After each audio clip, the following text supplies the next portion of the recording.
असलामुअलैकुम दोस्तों, ਤੁਸੀਂ ਵੇਖ ਰਹੇ ਹੋ ਪਾਕ ਪੰਜਾਬ ਟੀਵੀ ਤੇ ਮੈਂ ਆ ਤੁਹਾਡਾ ਦੋਸਤ ਅਬਦੁਲ ਵਾਹਿਦ।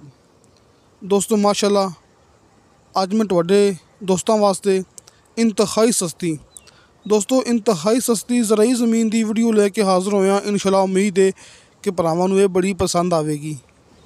ਦੋਸਤੋ ਮਾਸ਼ਾਅੱਲਾ, ਇਹ 350 ਕਨਾਲ मतलब कि 350 कनाल अपने कोले ये ज़मीन है, तकरीबन मुकम्मल आबाद। दोस्तों तकरीबन तो मुराद है कि नाल कुछ ज़मीन ऐसी भी हैगी है, वेखो ये ज़मीन के अंदर जिथे कि जड़ी बूटियाँ ये झाड़ियाँ मौजूद ने, लेकिन ज़मीन पहले ये भी आबाद सी। वेखो ये दाएं तरफ ज़मीन आबाद ना, तो बाएं तरफ ज़मीन गैर आबाद है। मतलब कि दोस्तों आप जड़ी ज़मीन आबाद है वो भी बार बार कैमरा घुमा के दिखा रहे हैं, जिहड़ी ज़मीन गैर आबाद है वो भी आप भरावां नूं नाल नाल कैमरा घुमा के दिखा रहे हैं। आ दरम्यान च बनना है ना, तो एक तरफ आबाद है तो एक तरफ गैर आबाद है। जिहड़ी गैर आबाद ज़मीन है ये भरावां दे सामने वेखो, ये सिर्फ जड़ी बूटियां ने। तो मैं थोड़ा विखाना भरावां नूं जूम करके कि दरम्यान दे विच बन्ने बने हुए ने, मतलब कि ज़मीन पहले ये भी आबाद सी। आ वेखो दोस्तों, ये दरम्यान च बन्ने बने हुए ना, जिहड़ी गैर आबाद ज़मीन है। दोस्तों मालक के कहने के मुताबिक ज़मीन मुकम्मल पहले आबाद सी। हुण मालक ने कुछ अरसे तो ज़मीन जिन्नी को उन्होंने ज़रूरत हैगी उन्नी को सिर्फ उन्हें इस्तेमाल की हुई है, तो बाकी जिहड़ी कि वैसे छड्ड दित्ती है। इस वास्ते उनदे विच ये दरख्त, ये जड़ी बूटियाँ, ये छोटे छोटे किक्कर जिहड़े कि उग आए ने, लेकिन ज़मीन आबाद है। आ वेखो दोस्तों, ज़मीन बिल्कुल पद्धरी है। जड़ी गैर आबाद है सिर्फ भरावां ने ये जड़ी बूटियाँ, ये दरख्त ये हटाने ने, तो उस तो बाद सिर्फ इत्थे हल चलाना है, तो ज़मीन जड़ी कि नाल गैर आबाद हैगी है ये भी आबाद हो जाएगी। लेकिन दोस्तों तुसी मेरी ये गल लाजमी याद रखनी है कि आप सिर्फ मालक नूं वो कीमत देनी है कि मुकम्मल गैर आबाद दी, कि जिहदे विच ये भरावां दे सामने ज़मीन आबाद भी हैगी है तो गैर आबाद भी हैगी है, लेकिन जिहड़ी कीमत है वो होवेगी गैर आबाद दे हिसाब नाल। दोस्तों तहसीलो ज़िला चकवाल का इलाका है कि ज़मीन का तहसील भी चकवाल है, ज़िला भी चकवाल है। बिजली ते आबादी तकरीबन आधा किलोमीटर दूर है, लिंक रोड भी तकरीबन आधा किलोमीटर दूर है। तो हाजी साहब के कहने के मुताबिक नीचे 50 फुट तो बाद बिल्कुल शर्तिया तो मिठा पानी मौजूद है। इस अलावा दोस्तों एक खुशखबरी ये भी हैगी है कि जिमें कि अपने इलाका इत्थे साहीवाल, आरफवाला, पाकपतन, बावल नगर कि अपने इजला विच नहर हुंदी है।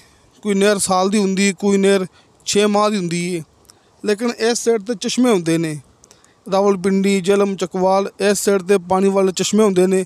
लिहाजा डॉक्टर साहब के कहने के मुताबिक आपां नूं इस ज़मीन नूं भी चश्मा मिलेगा जिथों आपां पानी लगा सकने हैं।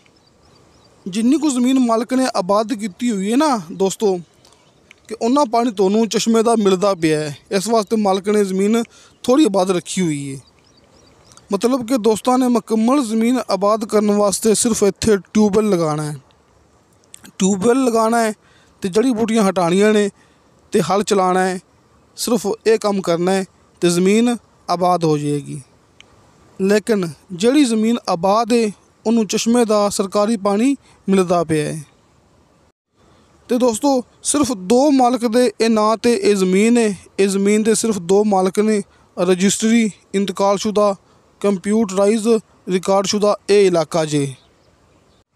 हाजी इरफान साहब का भरावां नूं कॉल एंड व्हाट्सअप नंबर सामने स्क्रीन पर नज़र आ गया होगा। बाकी जिहड़ी कीमत हैगी वैसे तो मैं भरावां नूं सामने स्क्रीन पर लिख छड्डी सी, लेकिन मैं दोस्तों नूं फिर दस दिना कि इनकी डिमांड हैगी है फी कनाल के हिसाब नाल सिर्फ 45,000 रुपया। दोस्तों सिर्फ 45,000 रुपया इनकी डिमांड है। डिमांड फाइनल नहीं हैगी, डिमांड किसी ज़मीन की भी फाइनल नहीं होंदी। अच्छी खासी कमी पेशी प्यार मुहब्बत हो जाएगा।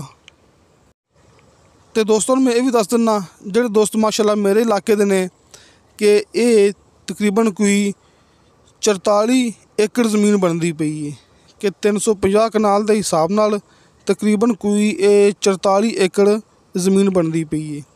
ਹਾਜੀ ਇਰਫਾਨ ਸਾਹਿਬ ਦਾ ਨੰਬਰ ਸਾਹਮਣੇ ਸਕਰੀਨ 'ਤੇ ਮੌਜੂਦ ਹੈ ਅਤੇ ਮੇਰਾ WhatsApp ਨੰਬਰ ਨੀਚੇ ਡਿਸਕ੍ਰਿਪਸ਼ਨ ਦੇ ਵਿੱਚ, ਹਰ ਮੂਵੀ ਦੀ ਡਿਸਕ੍ਰਿਪਸ਼ਨ ਦੇ ਵਿੱਚ ਮੌਜੂਦ ਹੁੰਦਾ ਹੈ।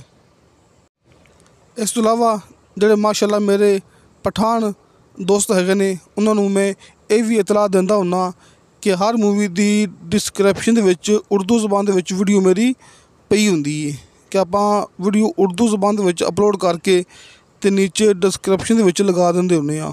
ਤੁਹਾਨੂੰ ਨੀਚੇ ਡਿਸਕ੍ਰਿਪਸ਼ਨ ਦੇ ਵਿੱਚ ਉਰਦੂ ਜ਼ਬਾਨ 'ਚ ਇਹੋ ਜ਼ਮੀਨ ਮਿਲ ਜਾਏਗੀ। ਅਤੇ ਦੋਸਤੋ ਇਨਸ਼ਾ ਅੱਲਾਹ ਤਾਲਾ ਬਸ਼ਰਤੇ ਜ਼ਿੰਦਗੀ ਬਾ ਫਜ਼ਲ ਖੁਦਾ ਮਿਲਾਂਗੇ ਅਗਲੀ ਵੀਡੀਓ 'ਤੇ।